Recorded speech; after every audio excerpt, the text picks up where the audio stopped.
지금 이제 성탄절이 이제 상당히 가까웠죠. 12월 달.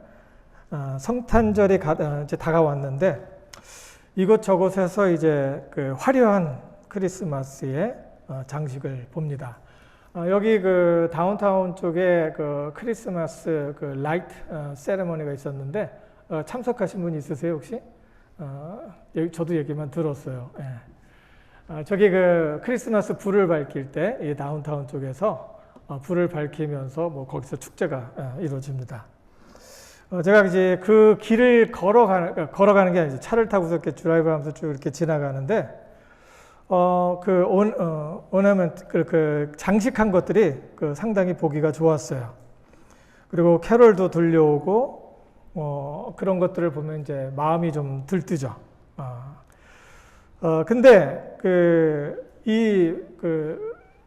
캐롤이라든가 불빛 같은 것들을 이렇게 보면서, 이제 그전하고 똑같은 느낌을 받는데 뭔가가 좀 다른 것 같은 것을 느껴요. 여러분 그런 거 발견하십니까?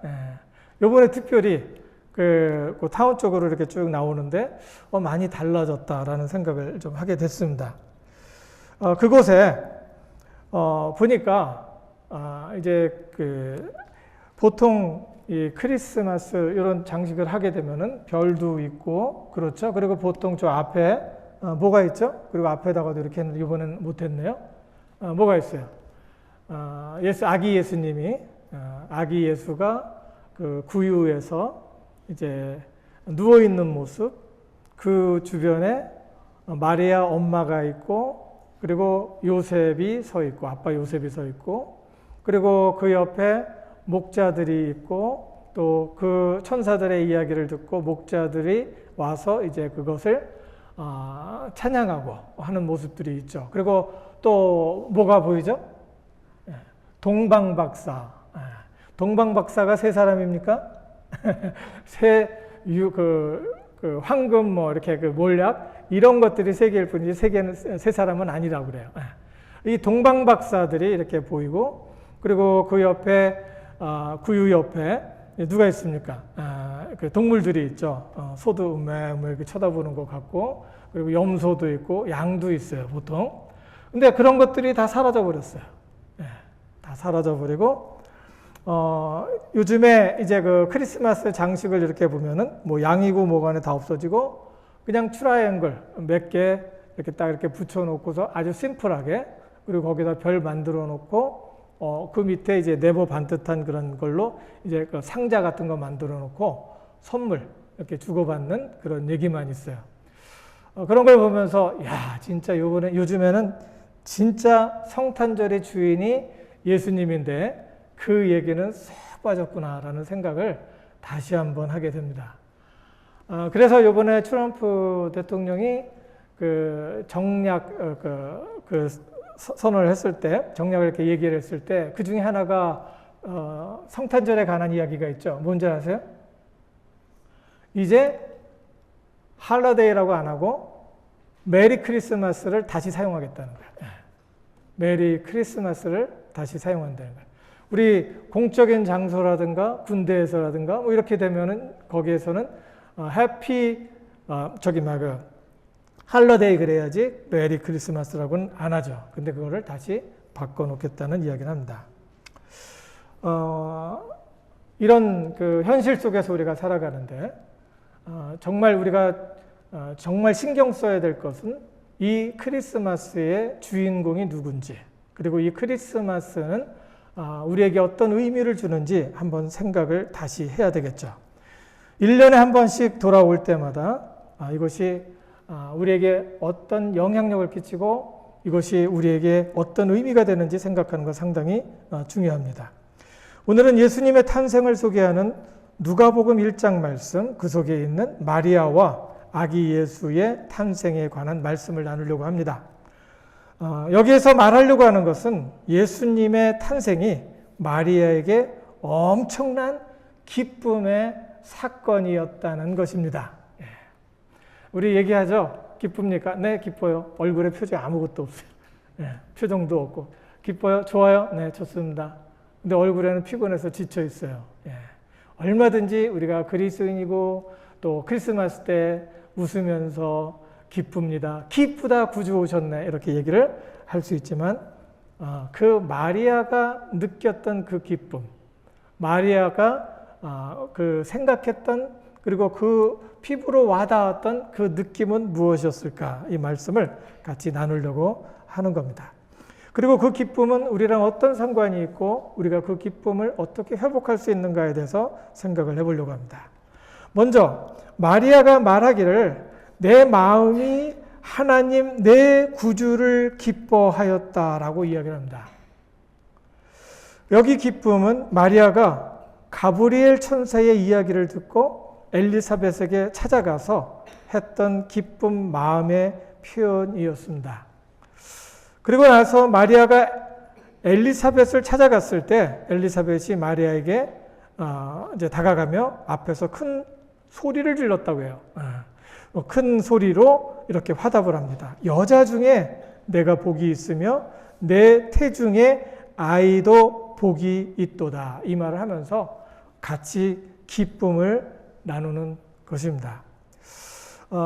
그 기쁨이라는 것이 무엇일까라는 것을 생각을 해보는데 첫 번째 그 이야기 속에는 나와 있지는 않지만 이 누가를 통해서 누가가 누구예요? 누가가 누구죠? 누가가 이 말씀을 기록한 사람이죠. 그래서 누가복음이죠. 그래서 이 사람은 또 어떤 사람이에요? 당대의 의사였습니다. 당대의 의사였다라고 하면 다른 사람보다 좀 관찰력이 좀 있겠죠. 관찰력이 없이 막 그냥 사람 째고 뭐 어떻게 할 수 있는 거 아니죠. 약 막 그냥 조제해갖고 줄 수 없잖아요. 그러니까 당대의 의사였던 사람이고 과학적인 센스가 있었던 그 사람입니다. 이 사람이 이 이야기를 여기다가 기록했을 때는 어떤 의중이 있었고 그 의중이 무엇이었는지를 우리가 알게 되는 겁니다. 여기 보면은 누가복음 1장 1절. 그러니까 그 예수님의 탄생에 대해서 나오기 전 이야기. 거기에는 또 침례 요한에 관한 이야기가 있죠. 그 바로 전 이야기가 누가복음 1장 1절에 있는 이야기입니다. 한번 제가 읽겠습니다. 우리 중에 이루어진 사실에 대하여 처음부터 목격자와 말씀에 일꾼된 자들이 전하여 준 그대로 내력을 저술하려고 붓을 든 사람이 많은지라. 그 모든 일을 근원부터 자세히 미루어 살핀 나도 누구예요? 1절에 나왔으니까 누가? 이 사람이 관찰자의 입장에서 모든 소스들을 가져와서 자료들을 가져왔어요. 그리고서 일일이 다 읽어봤어요. 일일이 다 읽어보고 사람한테 가서 확인도 하고 이렇게 해서 지금 자세히 살펴봤다는 거예요. 그 모든 일을 근원부터 자세히 살핀 누가도 당신 데오빌로 각하에게, 그러니까 예수님의 나심에 대해서 소개를 하기 위해서 그 당시에 그 권력자였던 모든 땅을 다스리고 있었던 그 지역의 최고 책임자 이 사람한테 편지를 보내는 겁니다. 그러려면 막 써서 보낼 수 있어요? 사랑합니다, 뭐 연애합니다 이렇게 막 자기 그 생각만 이렇게 써갖고 뭐 무슨 편지를 쓸 이유가 쓰면 안 되겠죠? 그러니까 다 조사를 하고 확인을 하고 그리고 예수의 나심은 바로 여기서부터 시작했습니다. 그러면 이 사람이 확인을 한 것은 또 이제 과학자들 공부했던 사람들은 알죠? 그 당시 얘기만 하면 안 되죠? 옛날 얘기도 해야 돼요. 역사적으로 누가 이 말을 시작을 해서 어떤 사람들이 어떻게 기록을 했고 그 기록은 지금하고 이렇게 기록 몇 가지를 이렇게 보니까 지금하고 연관이 돼 있고 그 아기 예수는 그 기록대로 하나님이 약속해 주셨던 그 선지자들을 통해서 이야기하고 선포됐던 제사장을 통해서 그 당시에 러여죠. 그때도 율법 그 학자들을 통해서 기록된 그 말씀이 이 아기 예수를 통해서 이루어졌다는 증거입니다라고 이야기를 하기 위해서 누가복음과 사도행전을 기록한 거예요. 사도행전을 이야기하는 이유는 누가가 기록했기 때문이에요.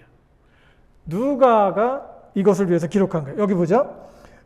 각하에게, 데오빌로 각하에게 차례대로 써보내는 것이 좋은 줄 알았노니. 그래서 뭐 이거 신학적으로 뭐 얘기하고 그러면 뭐 그 P4번, A4번 뭐 이런 식으로 막 복잡해져요. 그리고 또 뭐가 다른지 이렇게 얘기해요. 그거를 그러니까 수백 년, 수천 년이 되도록 지금 계속해서 지금 그 자료를 놓고 성경의 이야기를 놓고 예수님의 사건을 놓고 그 전에 자료가 일치된다라는 것을 놓고 이 말씀이 기록이 된 거예요.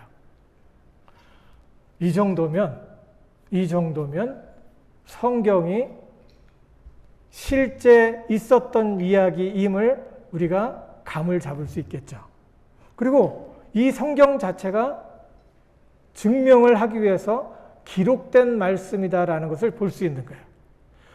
우리는 느낌이 아무것도 없을 수 있어요. 아, 그런가 보다 이렇게 끝날 수 있지만은 실제로 그렇다라는 것을 쭉 공부했던 사람은 아는 거예요. 연구를 했던 사람은. 그래서 지금 이렇게 이야기를 하는 거예요.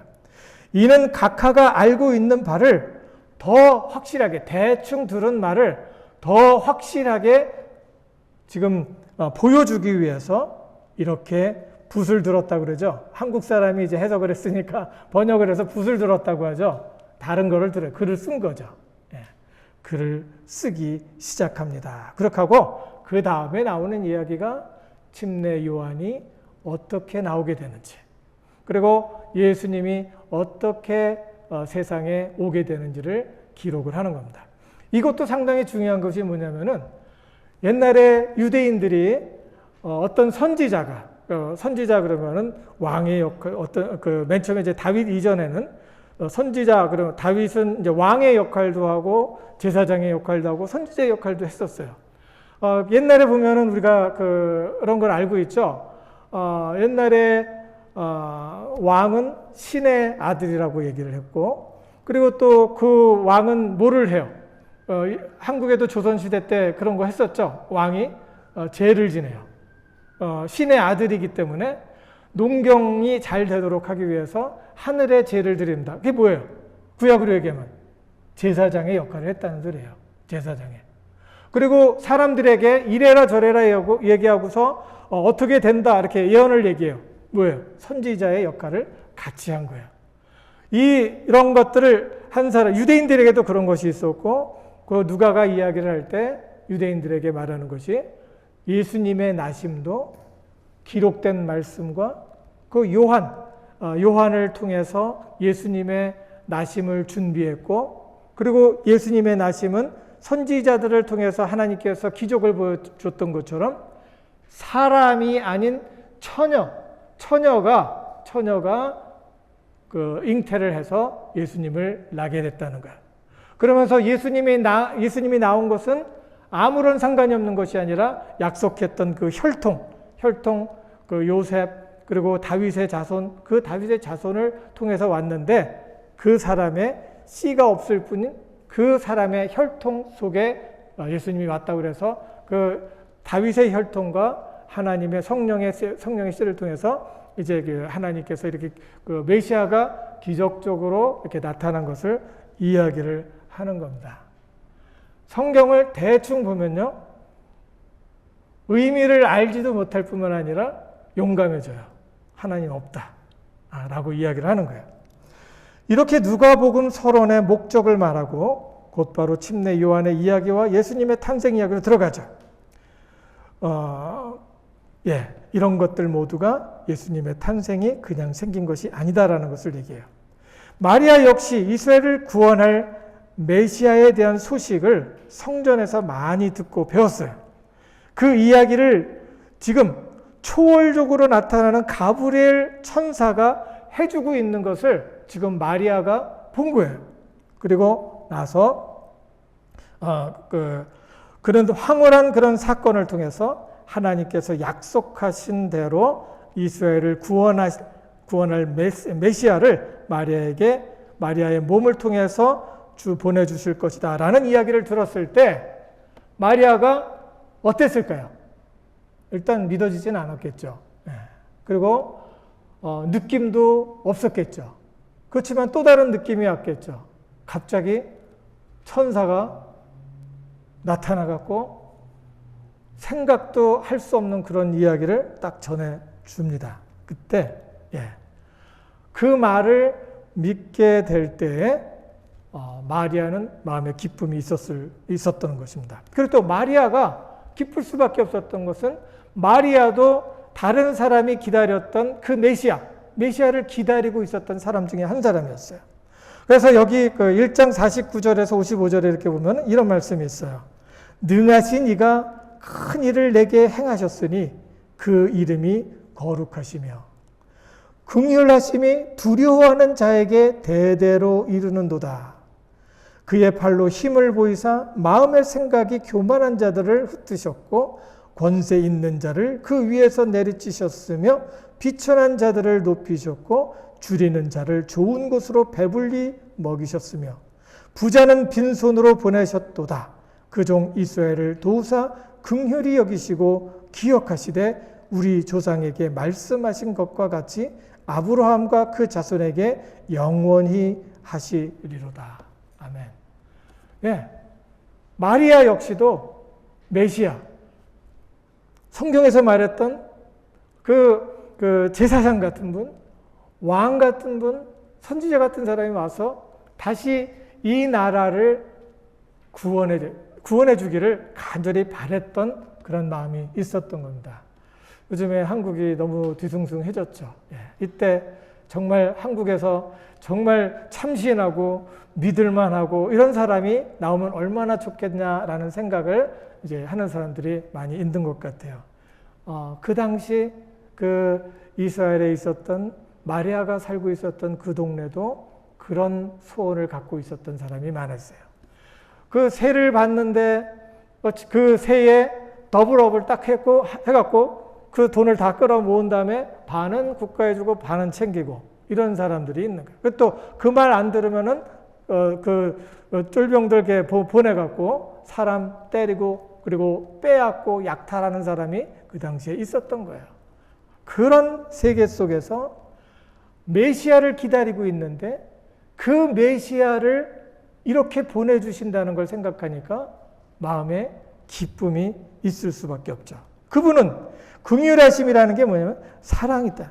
다 받아주시고 용납하시고 이해하시고 그래 주신다. 그런 그 하나님의 긍휼이 어려운 환경 속에서 두려워할 수밖에 없는 그런 자들의 마음을 붙잡아 주신다는 거예요. 그분이 너의 몸 마리아에게서 나올 거다라고 가브리엘 천사가 직접 내려와서 이야기를 할 때 그 마음에 기쁨이 있을 수가 있는 겁니다. 마리아가 무슨 소리를 했을까요? 때가 됐구나. 하나님께서 약속을 지키셨다는 이야기는 우리에게 언제나 신실하신 하나님을 생각하게 하는 겁니다. 성경의 진리와 약속이 내 삶 속에 능력이 되려면 하나님께서는 언제나 약속하신 것을 이룬다는 것을 믿는 거예요. 하나님은 약속하신 것을 그대로 이루시는 것을 믿는 거예요.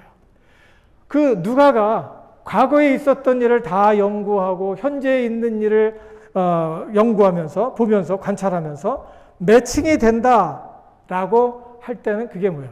하나님께서 그때 해주신 약속을 지금 이루셨다는 거예요. 지금 여러분이 바라고 있는 것, 여러분이 알고 있는 하나님, 그 하나님에 대한 이야기는 지금도 이 가운데서 일어나고 있고 앞으로도 이루어질 것을 믿는 겁니다.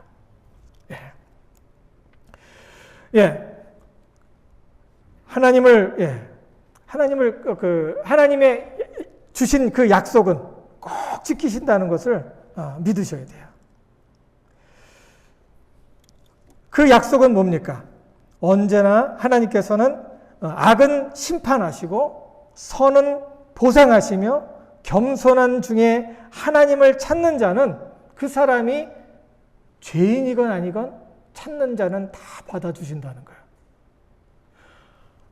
다 받아주시고, 그리고 그 말씀을 실천하는 자는 그곳에서 하나님 나라를 경험할 수 있다는 거예요.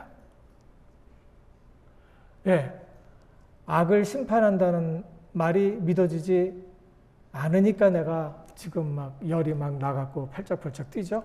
예. 악은 심판하세요. 예. 그러니 악을 행하는 사람이 지금 잘 살고 있다고 나도 그 사람 따라가면 나도 망하는 거예요. 아시겠죠? 한국 사람들 많이 그래요. 아이고, 저 사람도 그러는데 왜 못해? 남들도 그러는데 나도 해야지. 이러다가 나도 죽어. 그러면서 막 쫓아가요. 예. 하나님을 믿는 사람, 하나님의 약속을 아는 사람은 악을 살아계신 하나님께서 그 악을 심판하신다는 거예요. 따라가면 안 돼요. 하나님의 지혜는 따라가지 말라고 얘기해요. 왜? 하나님이 창조주 하나님이시고 그 창조주 하나님은 하나님의 창조의 원리, 우리가 말하는 자연의 원리, 그 창조의 원리를 따라 선과 악을 구분하시는 거예요. 예. 근데 성경 말씀에서는 악을 구분하시고 악에 심판하신다고 하니까 살아남을 사람이 아무도 없다는 거예요. 그래서 하나님이 세상을 이처럼 사랑하사 독생자를 주셨으니 이는 저를 믿는 자마다 멸망하지 않고 영생을 얻게 하려 하심이라. 잘못하고 있었음에도 불구하고 하나님 앞에 나아가서 하나님의 말씀을 듣고 하나님을 사랑하고 하나님 안에 거하려고 하니까 그 은혜로 내가 악에서 벗어나는 거예요. 그것을 위해서 예수님이 오신 거예요. 내가 대가를 치러야 되는데 내 대신 예수님께서 대가를 치르신 거예요. 그것을 위해서 오신 거예요. 악은 악대로, 선은 선대로. 지금 많은 사람들이 웃고 있어요. 하나님이 계시면 어떻게 저런 일이 있을 수 있느냐고 얘기하는데 하나님의 말씀은 때가 되면 하나님께서 정리하신다는 거예요. 아무도 이 정리하는 곳에서 빠져나올 사람이 없기 때문에 예수님이 아들을 보내셔서 너를 대신해서 대가를 치르니까 너는 그 사실을 믿고 나오라는 거예요. 뭐예요? 지금 감옥 속에 어떤 사람이 놀다가 장난치다가 또 아니면 또 기분이 나쁘다고 친구를 죽였어요. 그러면은 과실치사로 미국에서는 한 25년 정도 살더라고요. 25년, 30년. 그리고 이 사람이 25년, 30년 살고 나왔어요. 그러면 죽은 사람의 부모가 되는, 친구였으니까 부모가 된 사람은 이 사람이 어떻게 보일까요? 죄값을 치렀는데 뭐예요? 나쁜 놈이지 아직도. 죽일 놈이 아직도. 내가 처형을 해야 될 놈이에요, 이 사람이. 근데 법적으로 이 사람은 뭐예요? 죄인이 아니에요. 이 사람 기분 나쁘다고 가서 네가 사람 죽였으니까 나도 사람 죽인다고 해서 너 죽이면 이 사람은 또 살인자가 되는 거야. 예수님이 대신 대가를 치른 것을 믿는 것이 바로 그거예요. 하나님이 아들을 통해서 대가를 치르신 거예요. 그거를 믿는 거예요. 그 약속, 하나님께서는 그것을 그대로 약속대로 이루시는 거예요. 그 약속을 항상 지키시는 하나님, 그 하나님을 믿으며 신뢰하고 그분에게 기대할 수 있게 바랍니다. 약속을 지키시는 하나님의 신실하심은 우리에게 큰 위로와 희망이 될 수 있습니다. 지금 여러분 어려움 당하고 있어요? 악을 행하는 자는 망합니다. 그러한 믿음은 우리 마음의 평안한 가운데 지금 하고 있는 일에 집중할 수 있게 해주는 거예요. 그래서 믿어야 되는 거예요. 같이 펄쩍펄쩍 뛰면서 흥분하지 말라는 거예요. 하나님이 하신다는 거예요. 그러니 하나님의 신실하심을 믿고 안심하고 미래를 향해서 도전하시기 바랍니다. 임마누엘, 하나님의 약속을 믿고 안심하고 하던 일 하라는 거예요. 둘째는 마리아 자신을 찾아주신 것에 대해서 마리아가 엄청나게 기뻤습니다. 48절을 보면은 그의 여종의 비천함을 돌보셨음이라 라고 말합니다. 여기 구주의 나심에 관한 소식을 전하는 누가의 기록 속에 마리아는 의로운 자라는 말이 있었을까요? 없었을까요? 네, 없습니다. 지금 다른 그 교단에서는 마리아를 거의 성자처럼 생각을 하고 마리아가 뭔가 거룩했기 때문에 하나님께서 마리아를 통해서 하나님의 성자 아들 예수를 보내주셨겠지라는 추측을 하는데 막상 성경에는 그렇게 말하는 게 없다는 겁니다. 1장 첫 부분에 소개하는 가브리엘 천사와 사가랴 제사장과의 만남 속에서는 사가랴가 어떤 사람이었다고 그랬어요? 의로운 자였다라고 이야기를 하고 있어요. 근데 마리아는 의로운 자라는 소리가 쏙 빠졌어요. 왜 그랬을까요?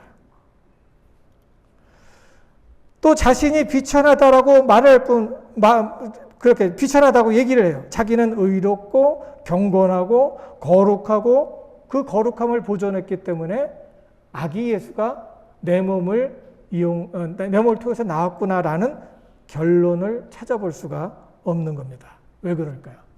성경 덮어놓고 믿으면 이런 식으로 생각을 해요. 내가 뭔가 잘했기 때문에, 뭐가 선을 이뤘기 때문에, 저 목사님은 거룩하기 때문에 하나님께서 함께 하시고 복을 주시는구나 라고 생각을 해요. 성경 덮어놓고 믿으면 그러는 거예요. 그게 내가 복음이에요. 그게 내가 복음. 성경에서 말하는 것은 하나님께서 우리에게 다가오실 때 그 사람의 행위를 보고서 다가오시는 게 아니라 하나님의 자신의 이름을 놓고서 다가오시는 거예요. 여호와는 나의 목자시니 내가 부족함이 없으리로다. 그가 나를 푸른 초장에 누이시며 쉴만한 물가로 인도하시는도다. 예. 그리고 자기의 이름을 위하여 내 영혼을 소생시키시고 자기의 이름을 위하여 의의 길로 인도하시는도다. 이게 무슨 소리예요? 나랑 상관없어요. 하나님이 약속하셨기 때문에 하나님께서 찾아오시는 거예요. 그냥 찾아오는 게 아니라 사랑하기 때문에 하나님께서 그 자격을 보고 찾아오는 것이 아니라 그냥 찾아오는 거예요. 그러니까 감사한 거예요. 그래서 은혜예요. 여기 마리아가 평범한 사람이 아니었다면 하나님의 은혜를 말하는 그 아기의 탄생, 예수님의 탄생, 그것이 은혜인 것을 사람들이 몰랐을 거예요. 하나님께서 그것을 이야기하시려고 아주 평범한 사람, 그러나 하나님의 약속을 지키는 한계죠. 예, 다윗의 패밀리 중에서 그 시 중에서 그 족보 속에서 이제 그 아기 예수를 낳기는 하지만은 그 여자는 아주 평범한 사람이었다는 거예요. 평범하다는 건 뭐예요? 화날 때 화도 냈고, 아주 좀 무섭고 힘들고 그럴 땐 약간 거짓말도 좀 섞을 때도 있었고, 그리고 겁도 내기도 하고, 시샘도 내기도 하고, 그리고 싫어하기도 하고, 증오하기도 하고, 사랑하기도 하고, 그냥 평범한 인간이었다는 거예요. 그런 인간이었음에도 불구하고 마리아에게 다가와서 그에게 예수 그리스도, 하나님의 아들 예수 그리스도를 낳을 수 있는 기회를 주신 거예요. 보통 우리는 하나님께서는 경건한 자를 찾으시고 의로운 자를 찾아가서 그에 따른 보상으로 하나님께서 만나 주신다고 생각을 해요. 하나님께서는 선한 사람이나 거룩한 사람에게 가까이 가신다는 생각을 하게 됩니다. 그리고 그들의 말을 경청해 주시며 그들의 소원을 들어주신다는 생각을 합니다. 그런데 여기에서 말하는 마리아는 그런 사람이 아니었죠. 여기서 기억해야 될 것이 있어요. 하나님께서 마리아를 주목하시고 찾아온 이유는 하나님 자신에게 있었다는 거였죠. 그리고 하나님께서 약속을 하셨기 때문에 하나님께서 스스로 지키시는 것, 그것이 은혜가 되는 겁니다. 그런 말씀대로 다윗의 혈통에서 나신다 했으니 다윗의 혈통 중에 요셉을 찾은 것이고, 그리고 요셉과 정원한 평범한 마리아를 본 것이고, 그리고 마리아를 주목하시고 마리아를 찾아주셨죠. 1장 30절에 보니까 천사가 마리아에게 말할 때 내가 하나님의 은혜를 입었느니라 라고 이야기합니다. 거기에는 조건이 없어요. 하나님께서 만약에 마리아에게 어떤 조건과 어떤 조건을 다뤘다면은 마리아는 경쟁 속에서 떨어졌을 거예요. 그 경쟁 속에서 떨어졌을 거예요. 이 마리아는 이런 상황에서 하나님 앞에 할 수 있는 것이 뭐예요? 감사합니다.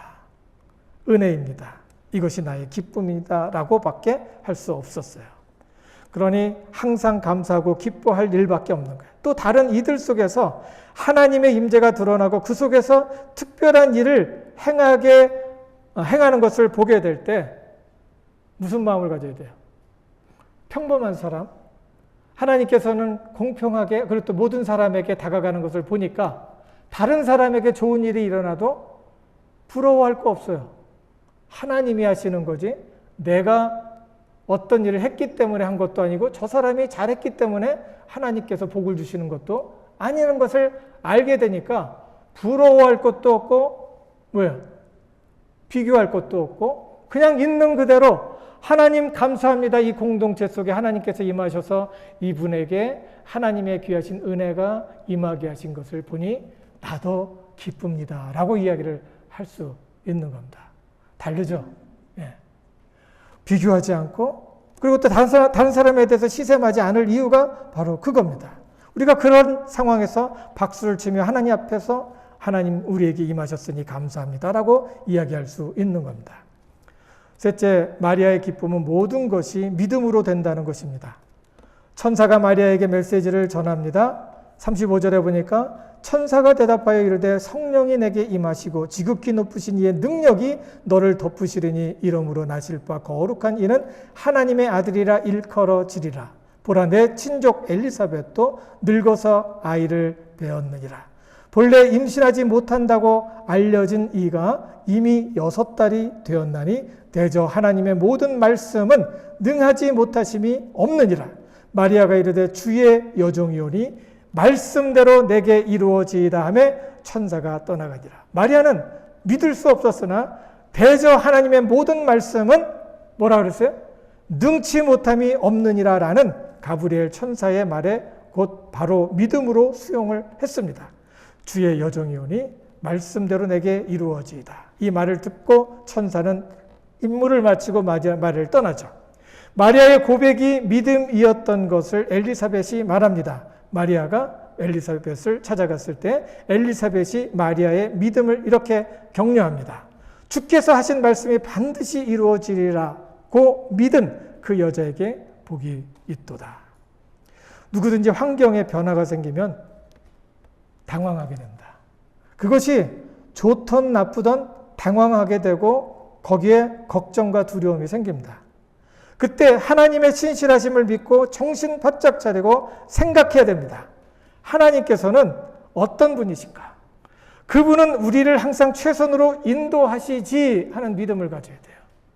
어떤 사람은 신앙생활 하는데 머리로만 하면 안 된다고 그래갖고 그냥 억지로 막 믿으려고 하고 믿습니다 그런다. 근데 믿어지나요? 그게 안 되죠. 그때는 생각해야 돼요. 생각해야 돼요. 그러면서 하나님께서 나를 최선으로 인도하시지 말씀을 떠올리면서 기도하면서 생각해야 되는 거예요. 하나님께서 나에게 이런 환경을 주셨으니 믿어보자. 그러면 어떻게 해야 될까? 내가 지금 할 수 있는 일은 무엇일까? 누구를 만나야 하나? 어디부터 무엇을 시작해야 하는가? 하는 생각을 하며 믿음 안에서 하나씩 풀어가는 겁니다. 대놓고 무조건 믿는 게 아니에요.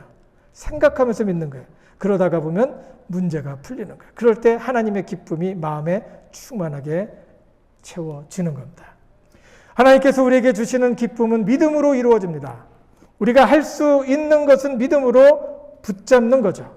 예수님께서도 사역을 시작할 때 말씀하셨어요. 마태복음 11장 12절 침례 요한의 때부터 지금까지 천국은 침노하는 자는 빼앗느니라. 천국을 침노하는 자는 빼앗는. 어떻게 빼세요? 믿음으로 뺏는 거예요.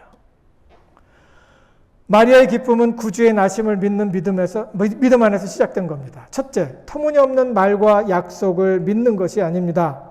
누가는 데오빌로 각하에게 그리스도의 탄생은 하나님의 약속대로 이루어진 것이라는 메시지를 전달합니다. 성경에 기록된 말씀, 약속과 이루어진 사실을 잘 살펴볼 때 그곳에서 믿음이 싹트게 되고 그 믿음은 우리에게 기쁨을 주는 겁니다.